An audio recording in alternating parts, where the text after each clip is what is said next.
channel Ngulik Horor.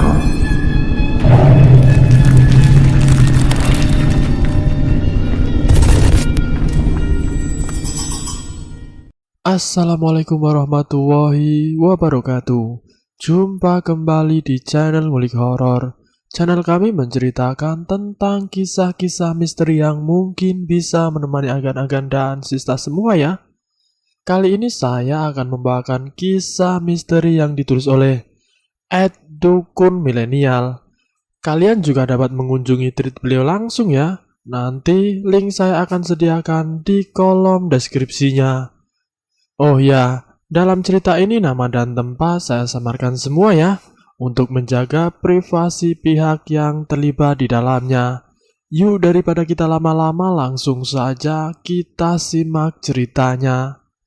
Kali ini saya akan membawakan kisah misteri yang berjudul Tumbal Anggara Kasih. Anggara Kasih atau Selasa Kliwon merupakan weton raja, baik dari kalender Jawa, Sunda ataupun kalender Bali. Dengan jumlah Neptu 11, Selasa 3 Kliwon, 8 mereka yang terlahir dengan weton ini biasanya merupakan orang-orang pilihan dengan segala kelebihan dan kekurangannya. Biasanya orang yang terlahir dengan weton Selasa Kliwon mereka merupakan orang yang menganggap segala dedemitan dengan ketidakmautahuannya alias bodoh amat. Hari ini Liner dengan anggapan bahwa segala macam bentuk santet serta praktik ilmu gaib lainnya tidak akan mempan kepada orang dengan weton ini. Orang dengan weton Selasa Kliwon dipercaya mempunyai daya magis tersendiri, mudah menarik dedemitan maupun para pelaku ilmu hitam. Bahkan dalam suatu tantra kuno, satu tetes darah orang dengan weton Selasa Kliwon setara dengan tumbal persembahan 100 manusia.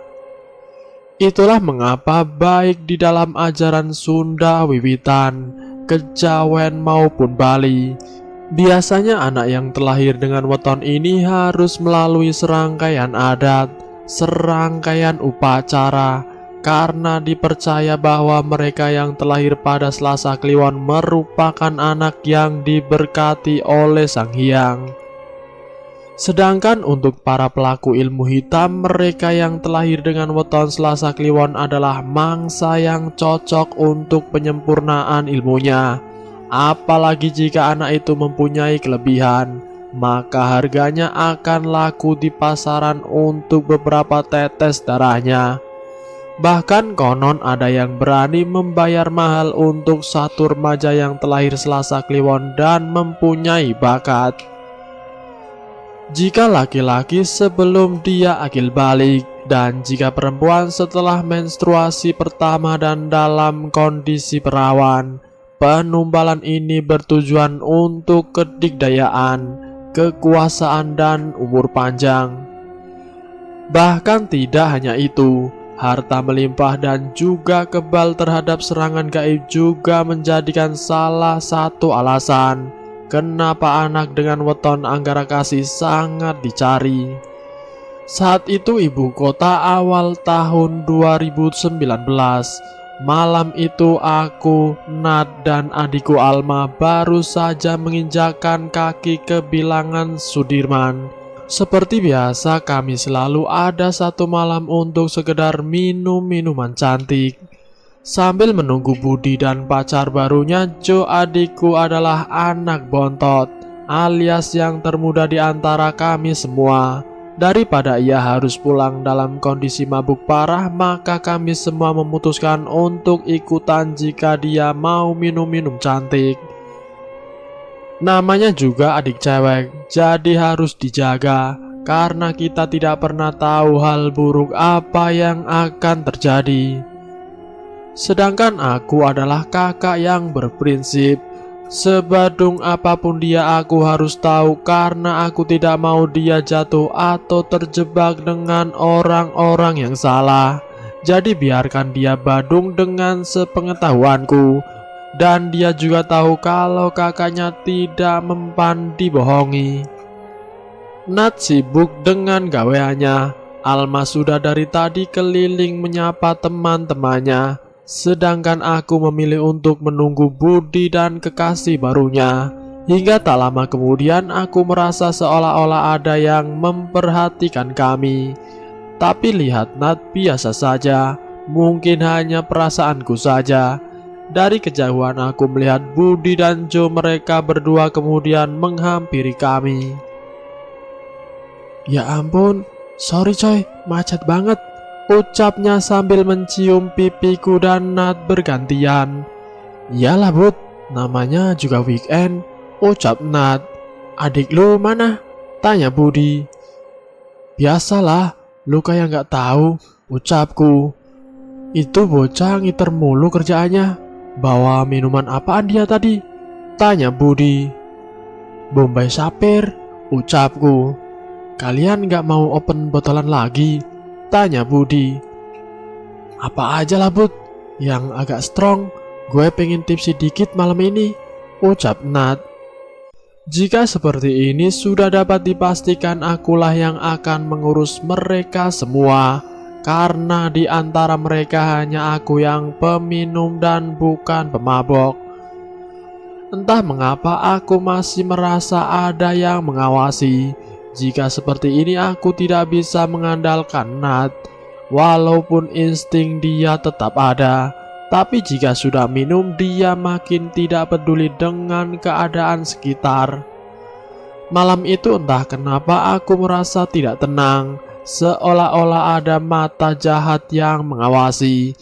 Lalu Nat memintaku untuk menghubungi Bima, Mas Krusnya yang juga anak dari Arya Satya. Aku pun menghubungi Bima dengan gawaiku. Dengan sedikit drama aku meminta Bima menyusul kami di belakang Sudirman, dan Bima pun mengiyakan permintaanku. 30 menit kemudian Bima pun sampai. Dengan tergopoh-gopoh Bima menghampiri kami. Dia bertanya padaku berapa gelas yang sudah Nat minum. Aku sengaja bilang bahwa aku tidak tahu, karena pasti akan seru jika melihat drama mereka berdua. Kapan lagi lihat drama mereka? Dan benar saja drama dimulai, tapi bukan Nat dan Bima, melainkan adikku. Dia sudah meracau tidak jelas. Tapi sepintas ku dengar bahwa dia mengucapkan ada orang jahat yang dari tadi melihat kami semua. Aku tahu dia mabok, tapi aku pun tahu dia benar. Hingga akhirnya kami memutuskan untuk pulang, karena waktu juga sudah menunjukkan pukul 2:30 dini hari. Bimalah yang membawa mobil Budi, karena di antara mereka semua memang hanya aku dan Bima yang masih tersadar. Yang lain sudah pada halusinasinya masing-masing. Bayangkan saja, mereka membuka kaca mobil dan menyapa seluruh orang. Bahkan mereka juga menyapa para penyiram tanaman kota. Jika itu kurang, bayangkan mereka memanggil semua orang di lampu merah dan mengajak berkenalan. Bahkan yang lebih frontalnya lagi, ketika ada laki-laki, mereka semua terang-terangan meneriakinya dan meminta mereka berkenalan padaku dengan berkata bahwa aku jomblo. Ingin rasanya aku selepet mulut mereka semua pakai kuami biar bisa diam. Akhirnya kami semua sampai juga di apartemen Budi. Aku dan Bima menurunkan mereka satu persatu. Ingin rasanya ku dorong mereka dengan troli, mengingat pasti akan berisik ketika di lobi apartemen. Seolah malam itu kurang horor dengan mabuknya mereka. Tiba-tiba terdengar suara cekikikan melengking yang membuat aku bersyukur karena mereka mendadak sadar dan lari tunggang langgang. Tak terbayang jika mereka semua tidak sadar, aku dan Bima harus bolak-balik menyeret mereka. Jujur itu untuk pertama kalinya aku mendengar lengkingan sekaligus cekikikan Kunti. Entah karena memang seperti itu atau karena efek di basement, jadi suaranya menggema. Kami pun lari tunggang langgang, hanya aku saja yang berjalan karena susah lari. Engap kalau aku harus berlari. Kemudian sampailah kami semua di unit Budi. Karena sudah setengah sadar, aku inisiatif membuatkan mereka mie rebus agar tidak terlalu parah hangovernya. Keesokan harinya Alma bercerita jika tadi malam ada orang yang memperhatikan kami. Tapi aku hanya menganggap itu angin lalu, karena aku pikir bahwa itu efek dari minuman yang dia minum. Lalu Nat pun membenarkan ucapan Alma, bahwa dia juga tahu ada yang memperhatikan, makanya ia memintaku untuk menghubungi Bima. Karena Nat tahu bahwa Bima bisa menjaga kami semua.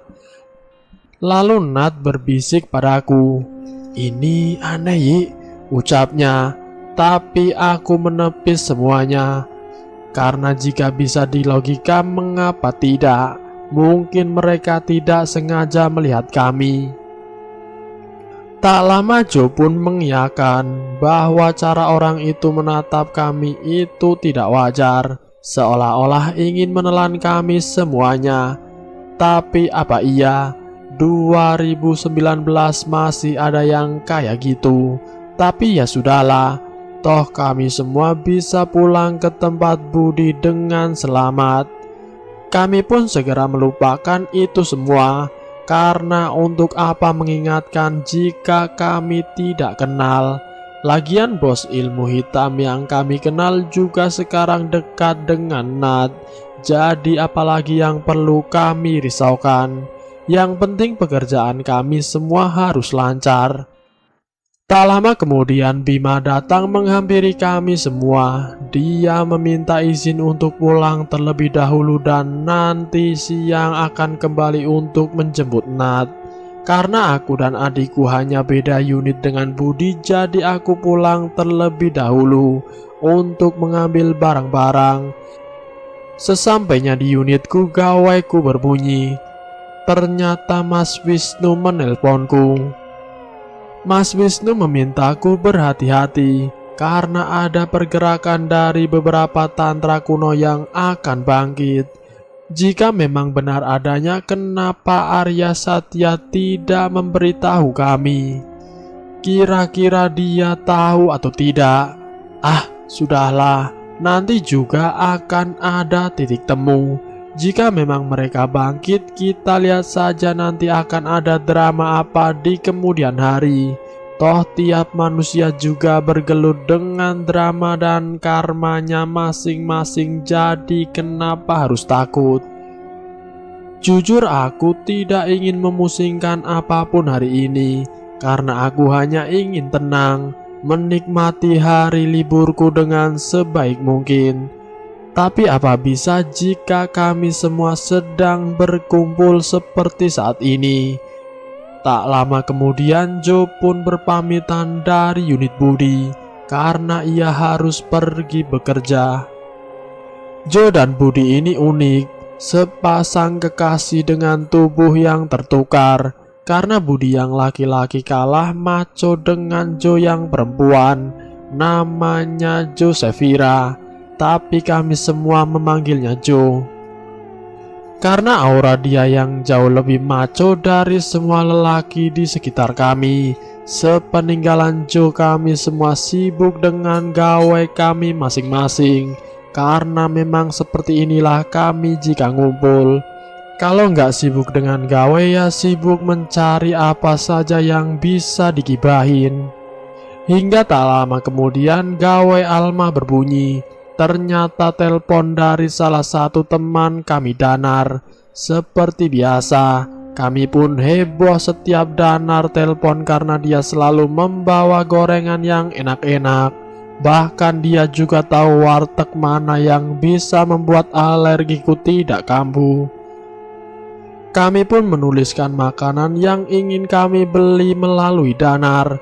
Weekend memang waktu yang tepat untuk bermalas-malasan. Jadi kami memutuskan untuk menitipkan pesanan kami lewat Danar. Dan tentu tidak lupa kami menitipkan tempe mendoan buatan bibinya Danar yang legend. Saking enaknya.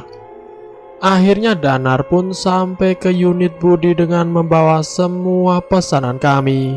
Selesai makan, Danar bercerita bahwa dia kenalan dengan perempuan dari aplikasi Burung Biru. Dia bercerita bahwa perempuan ini adalah perempuan baik, seru dan asik jika diajak berteman. Kami semua mendengarkan dengan seksama. Karena jarang-jarang Danar bercerita tentang lawan jenis seantusias ini. Bahkan Danar juga berkata bahwa perempuan ini sudah beberapa kali bayar Danar untuk mengantarkannya kemana saja. Kami berpikir berarti perempuan ini tanggung jawab. Hanya saja dari awal ketika Danar bercerita tentang perempuan ini, Alma selalu negatif thinking. Hingga Nat menegurnya karena Nat merasa tidak seharusnya Alma berbuat seperti itu. Apalagi Danar adalah teman kami. Tidak ada salahnya memberikan Danar kesempatan, karena prinsip kami adalah hanya kami yang boleh membuli Danar. Ketika ada yang membuli Danar selain kami, maka orang itu harus berhadapan dengan kami semua. Mungkin menurut kalian ini tidak benar, tapi pertemanan kami bertahan hingga sekarang akan memasuki tahun kelima. Dan ya memang benar, jika ada yang menyakiti Danar, kami tidak segan maju. Tinggal pilih mau tatap muka atau main halus. Hingga akhirnya Danar ingin mengajak perempuan ini untuk hangout bersama kami semua. Di antara kami hanya Alma yang menolak ide ini. Adikku itu bukan anak indigo, tapi insting dia selalu waspada jika ada sesuatu yang tidak beres. Itulah sebabnya jika kami buntu, kami biarkan dia. Hanya saja aku harus menunda ide itu karena saat itu aku harus bolak-balik mengurus pekerjaanku dan beberapa kali meeting di luar kota. Kami pun sepakat jika pertemuannya akan menungguku menyelesaikan pekerjaanku terlebih dahulu. Karena pekerjaanku ini kali ini merupakan masa depan bagiku dan Alma. Jadi tidak bisa kami tunda. Aku sudah mewanti-wanti Alma agar ketika aku pergi nanti, ia tidak menuruti emosinya dan tidak tersulut emosinya. Karena hal ini akan berpengaruh bagi kami berdua. Akhirnya aku pun mulai disibukkan dengan pekerjaanku. Karena jujur ini proyek yang sudah 1 tahun tertunda. Jadi wajar jika aku menikmati euforia sesaat ini. Tapi nyatanya euforia tetaplah euforia. Karena aku terlena, aku tidak menyadari bahwa maut sedang mengincar kami semua. Hingga tanpa kami sadari ketegangan muncul di antara kami semua. Perpecahan sudah mulai dapat dirasakan antara kami semua. Mendadak kehilangan kepercayaan satu sama lain. Bahkan hanya hal sepele bisa menyebabkan kami adu mulut yang tidak dapat kami elak. Bahkan aku nyaris memukul Alma. Hal yang tidak pernah aku lakukan sekesal apapun terhadap adik perempuanku satu-satunya. Sebadung apapun dia, aku tidak pernah mengangkat tanganku. Karena ia tahu jika aku marah, aku hanya akan berdiri dari duduk dan mengomel tanpa henti. Hingga akhirnya membuat ia pergi dan membanting pintu unit kami. Hingga membuat tetangga kami melongokkan kepalanya dari unit mereka masing-masing. Itu adalah hal yang pertama kali aku lakukan padanya. Entah setan apa yang sedang merasukiku. Hingga kemudian seolah-olah kesialan itu berkurang. Aku mendapat telepon bahwa ada cancel terhadap salah satu pekerjaan kami, yang menyebabkan kami kehilangan sedikit kepercayaan dari salah satu grup hotel ternama. Malang tak dapat ditolak, untung tak dapat diraih. Jujur di saat itu aku ingin menangis. Tapi entah mengapa aku tak bisa. Aku hanya bisa terdiam dan merasakan sesak di dadaku. Proyek yang harusnya dapat kami gunakan untuk modal awal usaha rumahan kami harus terputus begitu saja. Dikurang 1 hari dari hari H, aku hanya bisa terdiam mengingat bagaimana klien tersebut membatalkannya. Dengan seenaknya dia berucap, "Ya udahlah mbak, cancel saja." Bisa kalian bayangkan, memperoleh kepercayaan itu susah, apalagi untuk urusan pekerjaan. Bahkan temanku tidak dapat dihubungi. Mereka tidak tahu perjuanganku untuk mendapatkan tender itu seperti apa. Melobi banyak pihak, bahkan mendapatkan rekaan dengan pihak hotel pun tidak mudah. Tapi semua hancur sekejap dengan ucapan, "Ya udahlah mbak, cancel saja." Ketika Alma pulang dengan berat hati, aku harus menyampaikan hal ini kepadanya. Kami berdua hanya terdiam karena kami tahu bahwa tabungan kami sudah menipis dan ini adalah harapan kami berdua. Tidak sepatah kata pun keluar dari mulut kami berdua, hingga akhirnya ajegan atau bapak angkat kami berdua datang ke unit kami.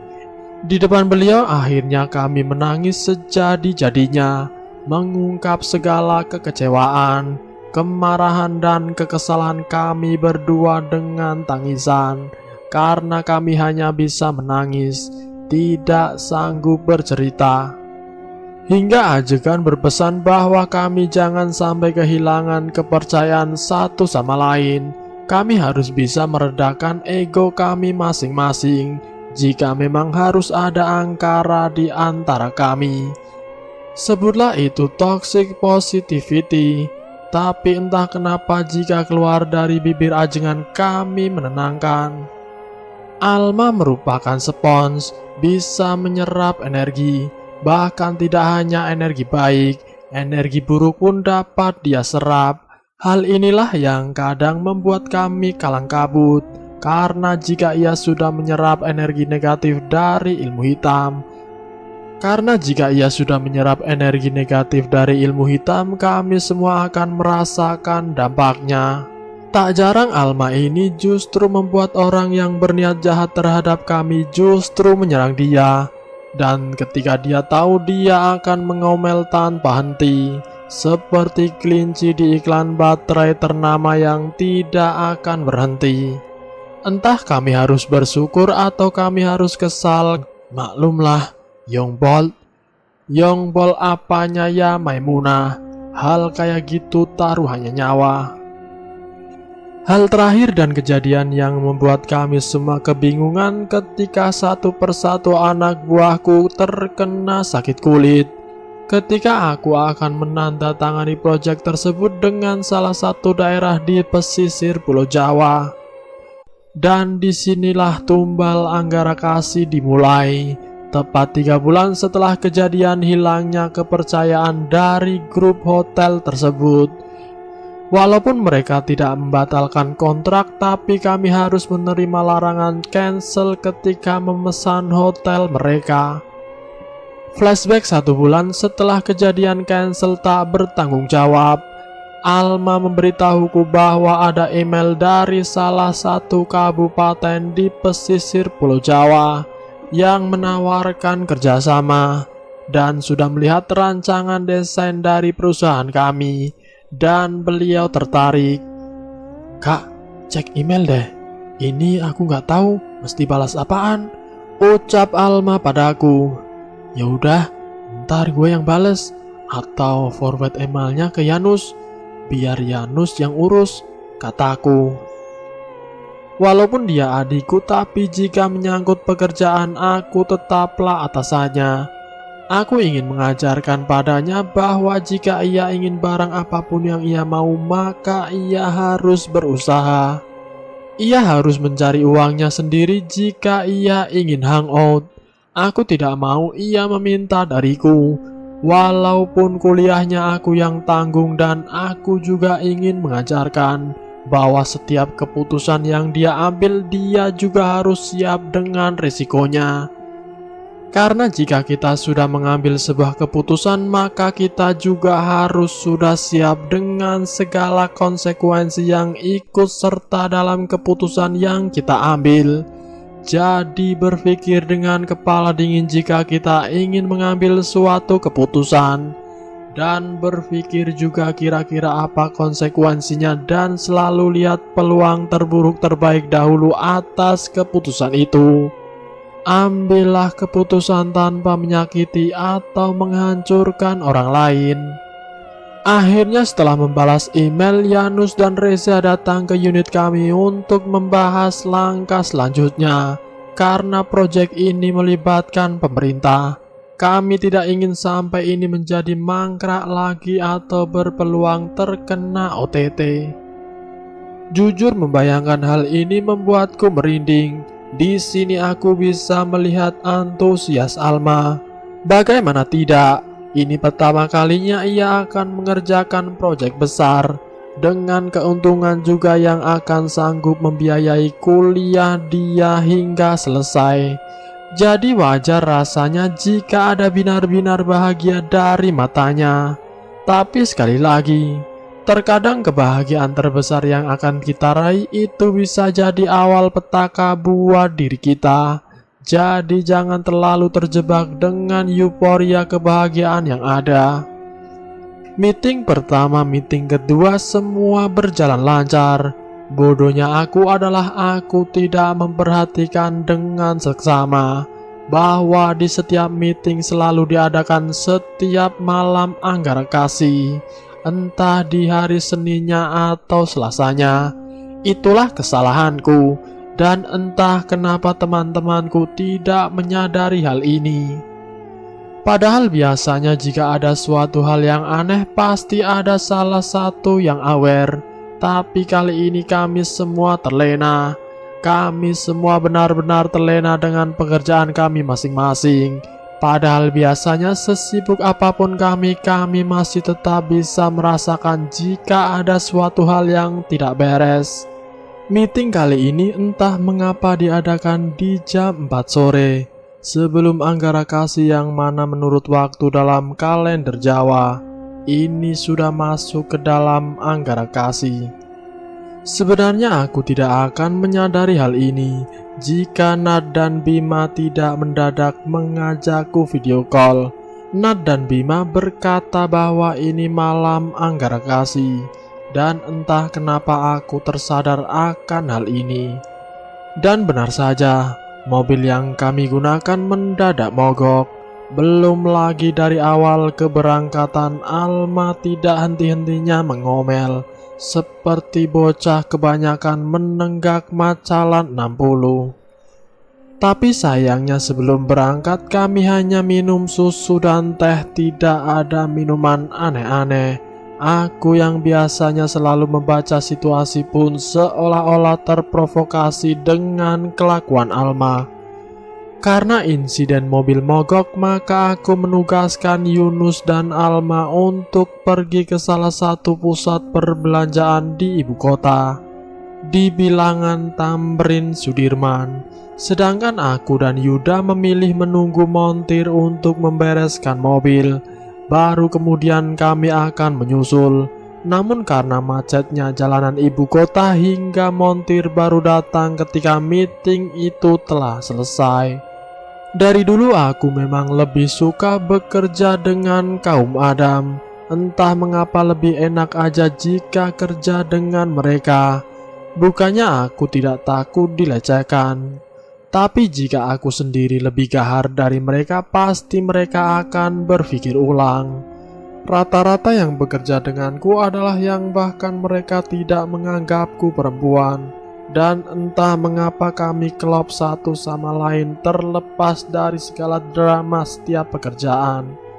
Malam itu kami memutuskan pulang, sedangkan Alma memilih pergi ke salah satu klub di ibu kota. Tenang, aku selalu tahu pergerakan adikku. Bukan aku tidak percaya padanya, aku hanya tidak percaya dengan teman minumnya. Dan malam itu aku pun pulang ke unitku. Tapi anehnya kakiku justru melangkah ke unit Budi. Ternyata di sana sudah ramai manusia. Bahkan ternyata Budi baru saja mengumumkan jika ia akan menikah dengan Jo. Karena ini pengumuman besar dan besok aku harus berangkat ke kota Lumpia karena urusan pekerjaan sekaligus mudik. Makanya aku menelpon Alma melalui gawaiku. Jangan sampai dia tidak kami kabari, karena dia akan mengamuk sejadi-jadinya. 30 menit kemudian Alma pulang, dan yang benar saja baru memasuki unit Budi dia sudah ngamuk. Bahkan kami butuh beberapa menit untuk menyadari bahwa itu bukan Alma, tapi ada hal lain. Nat menyentuh pundak Alma, tapi ternyata ia terpelanting, bahkan butuh beberapa orang untuk membuat Alma diam. Bagaimana tidak, ini baru pertama kalinya ia kesurupan. Apalagi ini bukan sembarangan, ini suruhan orang.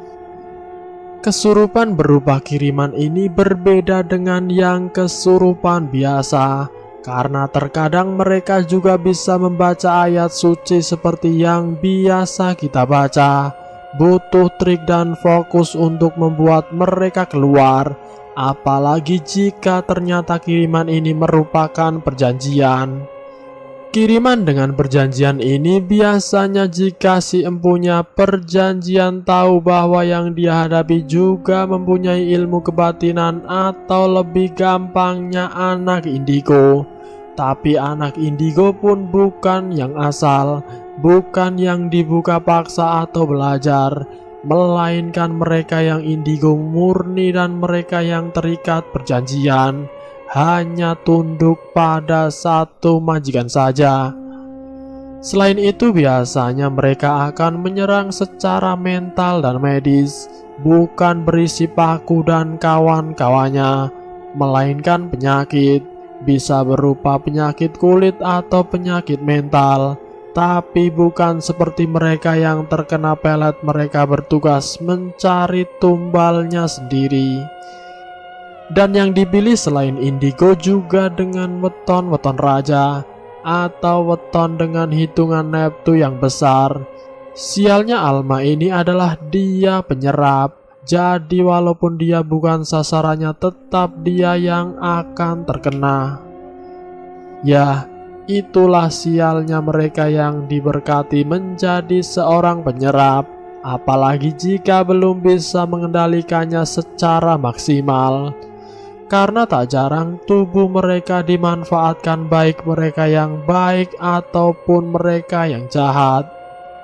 Malam itu merupakan malam yang kacau. Selain Alma yang mengamuk tidak henti, kami juga terpaksa harus mengikatnya dengan tali agar ia tidak menyakiti dirinya sendiri.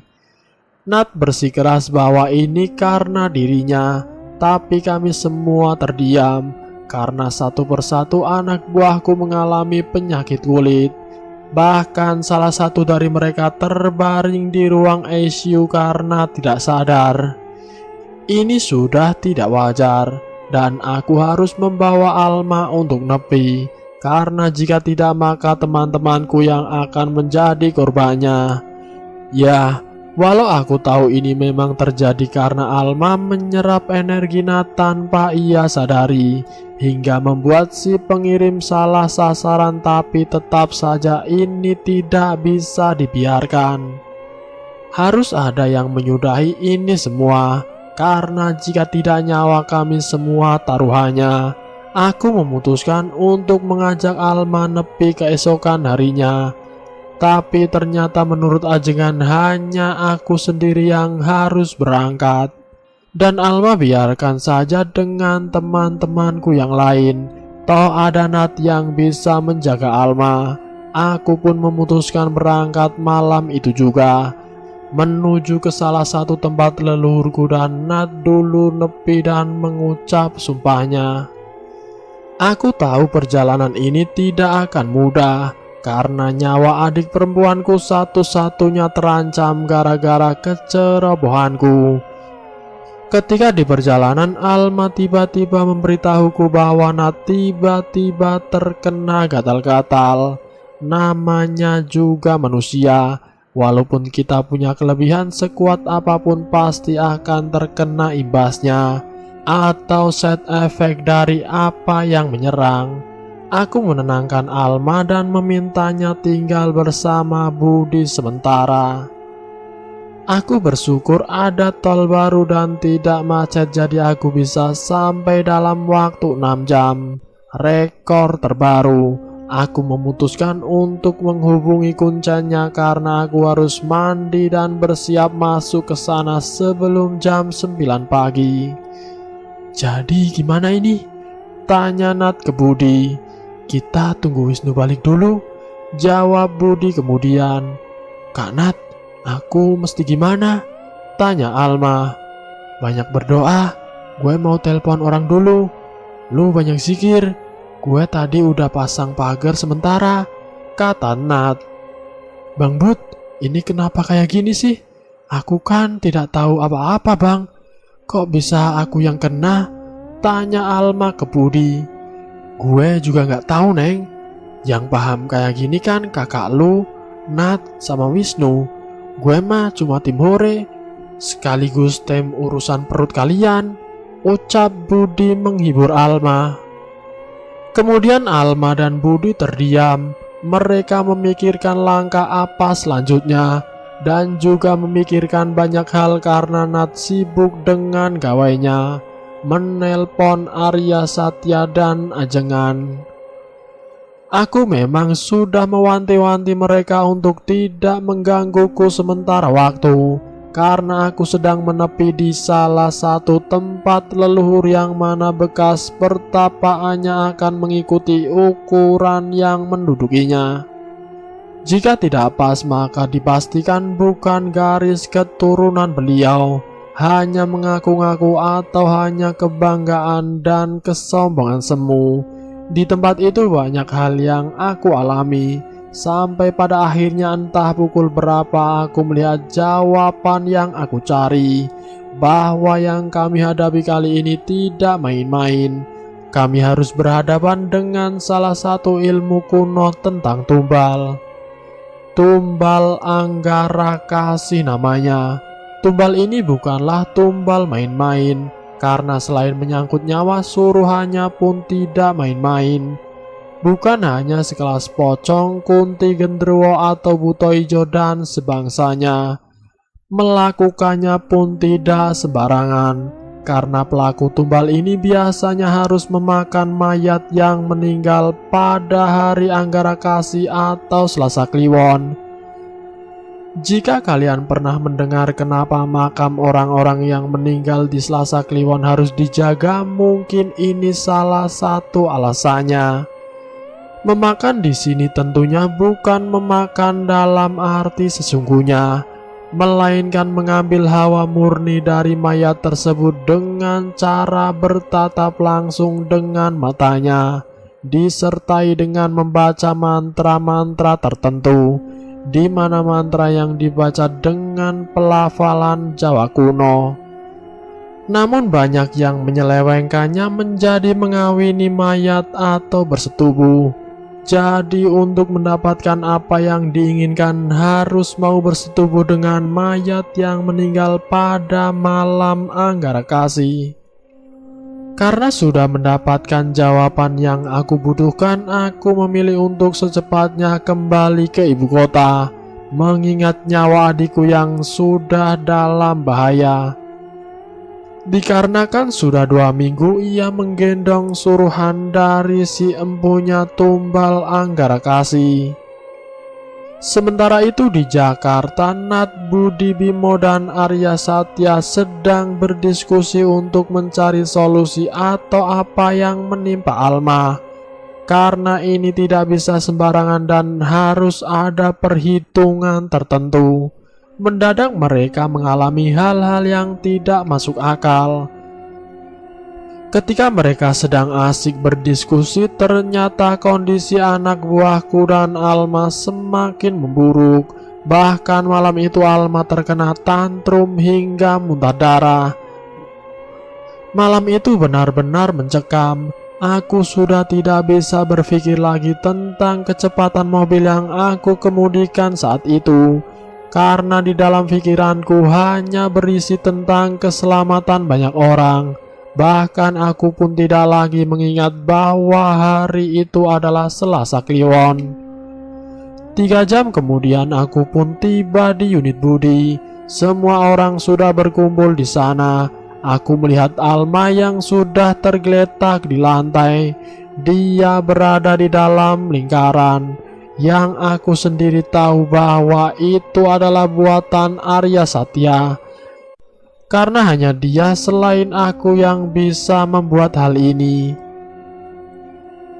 Aku kemudian menghampiri Arya Satya.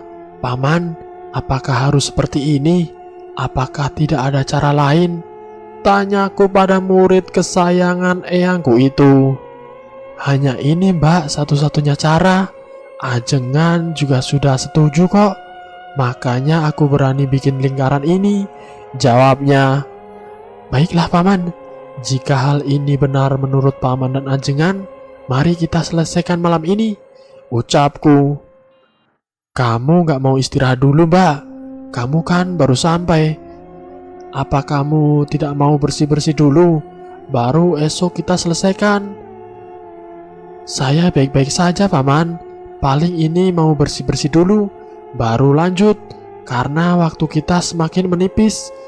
Bukannya kita tidak boleh melewati matahari terbit?" tanyaku. Arya Satya menjawabku hanya dengan senyumannya dan aku anggap bahwa ia menyetujui ucapanku. Aku pun bergegas bersiap diri. Segala persiapan kami mulai dari jenis kain yang akan aku gunakan, roncean bunga melati kantil, serta beberapa perlengkapan ubor rampe yang akan digunakan. Mengingat resiko yang akan terjadi bila terjadi salah perhitungan, salah ubor rampe, dan setelah persiapan yang terjadi, maka proses pembersihan Alma dan teman-temanku dimulai. Tepat pukul jam 02.45 pagi kami mulai segalanya dengan kondisi Alma yang sudah tidak sadarkan diri, karena 30% dirinya telah dikuasai makhluk lain. Kondisi Alma saat ini sudah tidak lagi dirinya, karena 30% dari diri dia sudah dikuasai makhluk lain.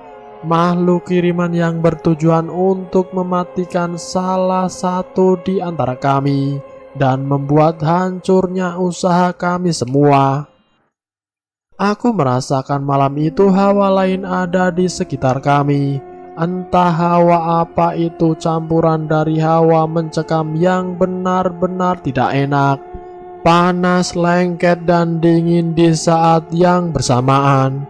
Dan selain itu, malam ini merupakan malam Anggara Kasih.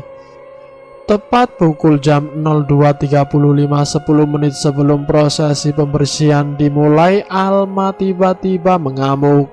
Semua orang terkena amukan dan cakarnya. Bahkan ada salah satu anak buah Budi yang terkena cakarnya hingga berdarah dan membuat panik kami semua karena banyaknya darah yang keluar. "Apalagi ini?" ucapku. "Kalian semua pegang Alma. Kalau perlu diikat, ikat saja dia sebelum dia menyakiti dirinya sendiri," ucap Paman Arya Satya. Akan tetapi ternyata tenaga Alma jauh lebih kuat dari kami semua. Aku pun menyalakan dupa hitam untuk menyegahnya semakin parah. Dan setelah aku menancapkan dupa, seketika Alma dan Nat pingsan. Mereka berdua pingsan secara bersamaan. Aku menatap mimik muka Paman Arya Satya. Disitulah aku menyadari ada yang tidak beres. Ada sesuatu yang salah dan kurang. Lalu tiba-tiba teman Mas Wisnu datang. Yang membuat kami kaget, teman Mas Wisnu menyerahkan sate kambing dan ayam ingkung. "Ini satenya. Tadi Ayi datang ke rumah minta ini," ucap Bang Nizar. "Hah? Jawab kami semua serempak. Karena kami semua tahu bahwa sedari tadi aku sibuk dan tidak meninggalkan tempat ini. Iya, tadi Ayi datang ke kosan. Katanya BM mau makan sate sama ayam ingkung. Karena lu telepon gue nggak bisa, ya udah, gue beliin terus gue anterin ke sini. Jawab Bang Nizar. Masalahnya Zar, Ayi dari tadi di sini, tidak kemana-mana. Itu lu yakin kalau itu Ayi? Tanya Mas Wisnu. Ya yakin lah, parfumnya sama kok. Gue tanya-tanya juga nyambung. Cuma dia tadi bilang balik duluan, terus minta gue langsung ke sini saja. Ya udah, gue langsung ke sini. Untung masih ada yang jual ayam ingkung. Gila aja, jam 12 malam datang-datang minta sate kambing sama ayam ingkung, ujar Bang Nizar. Masalahnya Bang, gue itu tadi cuma ngucap dalam hati. Gue tidak tahu kalau kayak gini. Tapi terima kasih ya, ucapku. Ya kita tahu lah Ye, ini semua kan pasti ada sesuatu juga. Soalnya gue mendadak juga bawa candrik. Dan ini mau gue pinjemin ke lu. Sedangkan kalau di logika, ngapain juga gue bawa candrik? Iseng banget. Cuma gue tadi kayak diyakini bahwa nanti bakal kepake pas ketemu lu, ucap Bang Nizar seraya menyerahkan candriknya kepadaku. Aku pun menerima candrik itu. Aku letakkan di tengah-tengah ubur rambe dan aku berdirikan dan kemudian prosesi kami mulai. Kami meletakkan Nat dan Alma berjajaran untuk memudahkan prosesi selanjutnya. Paman Arya Satya meminta untuk memulai prosesi itu karena waktu kami semakin menipis. Makhluk lain dalam tubuh Alma sudah 40% menguasai dirinya. Sejurus kemudian Alma memuntahkan gumpalan darah dan gulungan kain yang sudah bercampur dengan darah, dan dia pun mengamuk sejadinya, menyerang siapa saja yang berusaha menenangkan. Kami semua sontak panik karena tiba-tiba saja Alma berjalan merangkak, matanya berlari ke sana kemari seolah-olah mencari mangsanya. Hingga dia melihat Nat dan menarik rambut panjangnya dan menyeretnya menuju arah balkon. Di sisi lain Bimo berhasil meraih kaki Nat, dibantu oleh Bang Nizar. Bimo menarik Nat agar Alma tidak membawanya ke balkon. Sedangkan aku dan Paman Arya Satya bergegas menghampiri Alma sebelum dia semakin parah dan menghabisi dirinya sendiri. Aku dan Paman Arya Satya membisikkan rapalan untuk menekan makhluk di dalam badannya dan agar Alma bisa kembali tenang. Walau kami berdua tahu bahwa ini tidak akan lama, tapi setidaknya bisa membuat kami dapat memikirkan langkah apa lagi yang harus kami lakukan. Akhirnya Alma kembali pingsan. Kami membawa Alma ke kamar. Kami menyingkirkan benda apapun yang bisa ia gunakan untuk membunuh dirinya sendiri. Karena saat ini kami semua tahu bahwa keinginan terbesar makhluk yang ada pada diri Alma adalah menghabisi Nat. Pak, ini kayaknya ada yang aneh deh, ucap Bimo kepada Paman Arya Satya. Memang ada sesuatu yang janggal, ucap Paman Arya Satya. Sebenarnya tujuan tumbal kali ini apa Paman? Untuk kekayaan atau untuk apa? Tanya Budi. Dendam, jawabku. Kami semua terdiam dengan pikiran kami masing-masing, karena yang seharusnya dapat selesai secepatnya tapi tidak sesuai ekspektasi kami semua. Begitulah rencana kita mungkin sudah matang, tapi tetap saja Tuhan punya rencana lain. Mungkin tidak sesuai dengan keinginan kita, tapi aku yakin di balik ini semua pasti rencana Tuhan tetap yang terbaik. Apapun itu, Saat ini aku hanya berdoa dan berharap agar sesuai dan pas, serta semesta berada di pihak kami semua. Aku tidak tega melihat adikku harus kesakitan dan menjadi korban atas hal yang bukan kesalahannya. Dendam siapa dan kepada siapa sebenarnya? Dan apa hubungannya dengan Nat? Apa hubungannya dengan Selasa Kliwon? Semua hal ini membuatku pusing, karena aku tidak tahu saat ini apa yang harus aku lakukan. Aku pun keluar ke balkon, menarik rokokku dan melihat bintang, berharap mungkin ada jawabannya di sana. Semua ini membingungkanku. Darah, lirihku, tanpa aku sadari keluar darah dari hidungku. Aku mimisan. Jika sudah seperti ini pertanda bahwa ada suatu hal yang salah. Aku pun memutuskan untuk masuk, hingga kemudian Mas Wisnu panik melihat bajuku yang sudah penuh dengan darah mimisanku. "Lu kenapa?" tanya Mas Wisnu. "Gak apa-apa mas, udah mampet kok," ucapku seraya berjalan ke kamarku. Sesampainya di kamar aku mencari buku catatan Eyang. Aku yakin bahwa di dalam buku catatan usang milik Eyang ada jawaban yang aku cari, karena Eyang selalu mencatat apapun di sana. Walaupun tidak ada jawaban pastinya, setidaknya aku akan dapat petunjuk tentang semua keganjilan yang kami alami. Ketika aku akan membuka bukunya, aku mendengar teriakan dari luar. Ternyata Nat berteriak ingin membunuh Alma. Apalagi ini? Tak lama disusul dengan teriakan Alma. Mereka berteriak ingin membunuh satu sama lain. Aku pun berdiri, tapi dari luar aku mendengar suara Paman Arya Satya. "Lanjutkan bacanya. Jangan biarkan iblis ini mengecoh konsentrasimu. Apapun yang terjadi, jangan keluar sampai kamu menemukan jawabannya," ucapnya. "Tapi paman," kataku. "Tidak ada tapi-tapian," ucapnya tegas.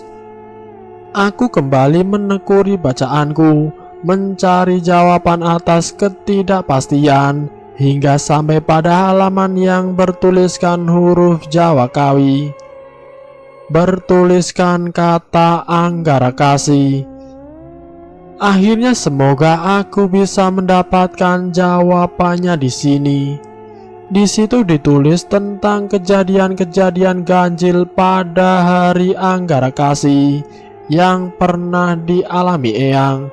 Eyang menulis bahwa selain orang dengan weton Selasa Kliwon, hari Selasa Kliwon juga dipercaya sebagai salah satu hari untuk memperkuat ilmu hitam dan mencari tumbalnya. Aku pun mengingat-ingat semua kejadian yang kami alami dan mengecek tanggal pertemuan kami, dan ternyata semua selalu di Selasa Kliwon, dan selalu ada kopi hitam yang tidak terminum. Harusnya aku bisa memahami bahwa ini semua bagian dari suatu rencana penumbalan. Aku pun mengingat semuanya dan mencocokkan lagi satu persatu. Bahkan email pun selalu dikirim tiap malam Selasa Kliwon pukul 2.45 pagi. Pantas saja aku mimisan. Ternyata aku lupa dan bahkan tidak memahami bahwa kemarin yang kami lakukan hanya menambah kekuatan mereka. Eyang juga menulis di dalam buku jurnalnya bahwa untuk menangkalnya dibutuhkan orang dengan weton Selasa Kliwon dengan ciri-ciri fisik tertentu. Carinya di mana ini? Badanku gemetar, aku menangis sesegukan.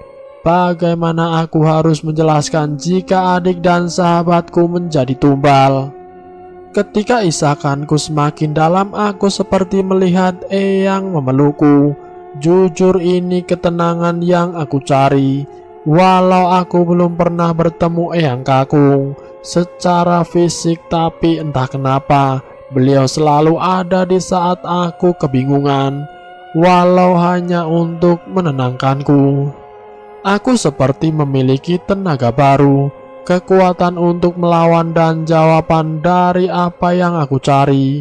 Aku harus merubah tujuanku, tidak lagi membalas perbuatan mereka tapi menyembuhkan adik dan sahabatku. Ya, aku harus melakukan secepatnya, karena jika tidak akan ada darah yang tumbang sebelum maghrib.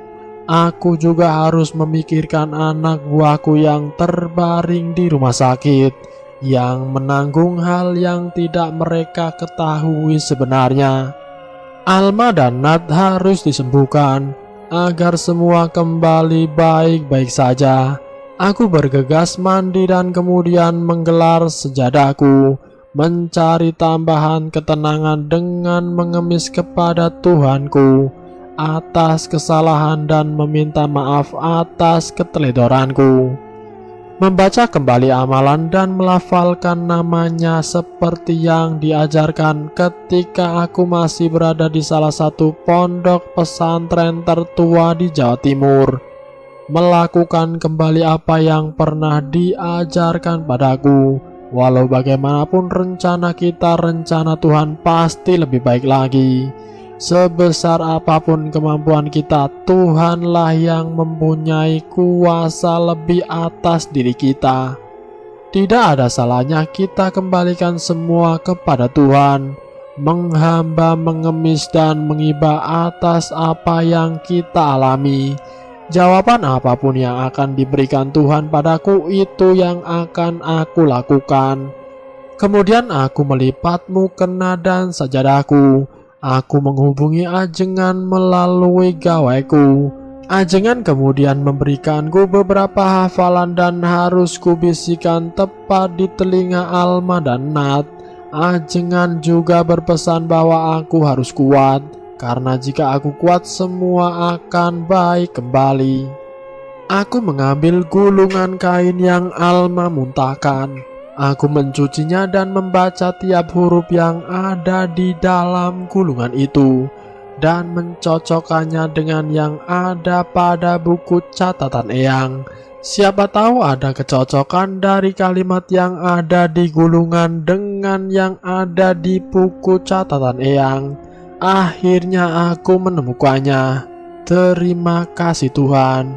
Matur suwun Eyang. Aku harus mulai menghitung lagi mulai sekarang. Kali ini harus tepat.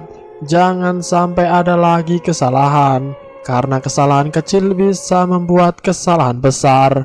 Akhirnya aku keluar dari kamar. Aku melihat Alma dan Nat tertidur. Kemudian aku duduk. Paman, aku kira setelah semuanya Paman bisa benar-benar berubah. Tapi ternyata setelah tadi malam, aku rasa Paman masih ada dendam. Andai Paman bisa menurunkan sedikit ego Paman, mungkin hal ini dapat kita selesaikan dengan baik. Tapi mau bagaimana lagi? Ego Paman memang tadi malam. Apa yang Paman mau kali ini? Tanyaku. Paman Arya Satya pun tersenyum. Paman kira kamu tidak menyadarinya, ucapnya. Jangan remehkan aku Paman, ucapku penuh penekanan. Paman Arya Satya tersenyum. Kemudian ia meninggalkan ruangan, disusul dengan Bimo. Mereka berdua meninggalkan kami semua. Tapi sebelum meninggalkannya, Paman Arya Satya membisikkan sesuatu padaku, dan ku jawab dengan anggukan kepala. Aku memutuskan untuk pergi sendiri membeli keperluan hari ini. Bukannya aku tidak percaya orang lain, tapi ini harus aku lakukan. Selesai belanja, aku kembali ke apartemen untuk mempersiapkan semuanya. Mulai menata, menyiapkan, bahkan membakar hiu. Setelah selesai semuanya dan aku selesai menancapkan hiu, aku mendengar keributan. Jika sesuai perhitunganku, maghrib nanti semua sudah selesai dengan aman, damai sentosa, tidak kurang suatu apapun. Aku melihat Alma dan Nat berdua. Mereka sudah seperti dua orang pendekar dengan senjatanya masing-masing. Aku tahu bahwa yang Nat incar adalah apa yang ada di dalam tubuh Alma, sedangkan Alma menginginkan Nat sebagai santapannya. Aku menanti hingga mereka lengah, karena jika aku meleset, aku yang akan menjadi sasaran mereka berdua. Aku tahu ini resiko yang akan aku dapat, tapi sebagai seorang pemburu, aku harus tahu kapan buruanku lengah agar aku dapat melumpuhkannya. Aku melihat Alma sudah tidak seperti dirinya lagi. Matanya sepenuhnya memutih dan lidahnya menjulur. Dia sudah mengambil posisi untuk menyerang Nat. Untungnya aku sudah mempersiapkan kapur sirih berisi kambing bakar yang akan aku gunakan untuk membuat mereka tenang. Alma dan Nat sudah dalam kondisi trans sepenuhnya. Keduanya siap berperang, menghabisi satu sama lain, dan aku harus bisa secepatnya memasukkan kapur sirih ini ke mulut mereka. Karena menurut buku catatan Eyang, hanya ini satu-satunya cara memusnahkan suruhan itu. Aku pun berhasil memasukkan kapur sirih dan daging kambing bakar ke dalam mulut Alma dan Nat. Entah apa rasanya, aku tidak peduli. Yang jelas sekarang giliran Mas Wisnu dan Bang Nizar harus menutup mulut Alma dan Nat agar dapat tertelan. Setelah mereka menelannya, Nat jatuh pingsan, sedangkan Alma dia mengalami kejang karena makhluk yang selama 2 minggu digodong dan dibawa kemana-mana olehnya tidak terima jika dia diusir karena ia merasa cocok dengan tubuh Alma. Akhirnya aku membacakan rapalan warisan Eyang yang aku ingat. Aku tahu jika ini aku bacakan resikonya adalah Alma tidak akan ingat apa saja yang terjadi padanya, baik penting maupun yang tidak penting. Selain itu juga akan berakibat terbukanya inderanya yang lain. Tapi ini satu-satunya cara yang paling aman bagi semuanya. Karena jika cara lain yang aku lakukan, maka aku harus ikhlas menumbalkan sesuatu sebagai gantinya. Bukannya aku egois, karena cepat atau lambat indera lain Alma memang harus terbuka.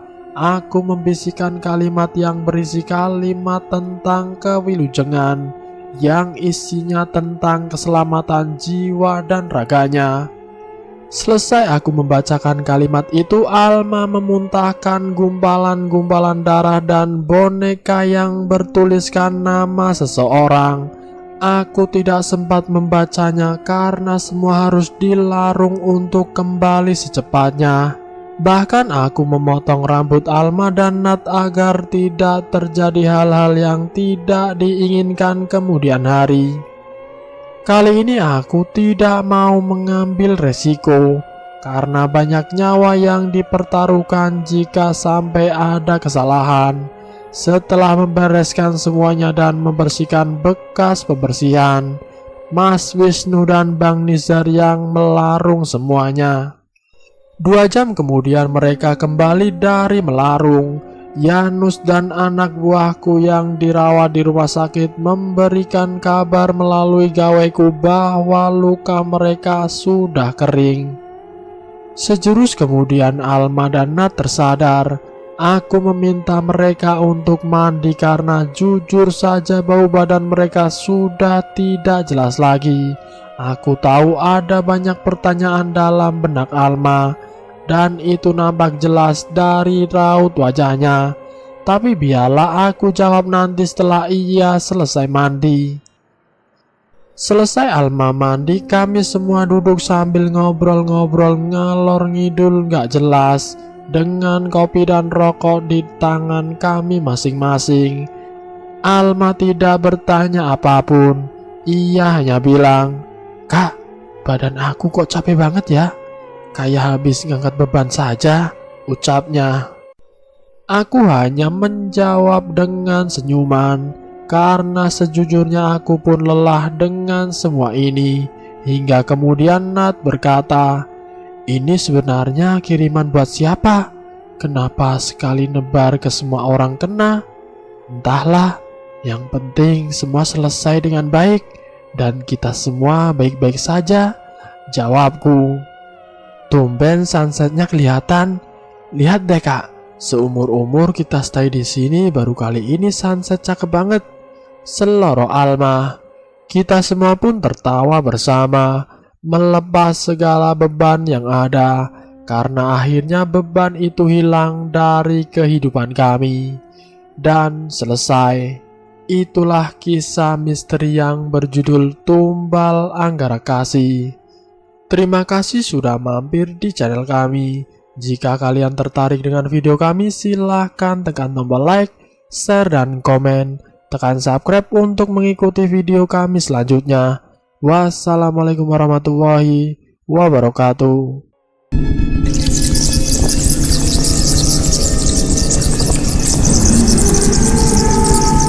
Selamat datang di channel Ngulik Horor.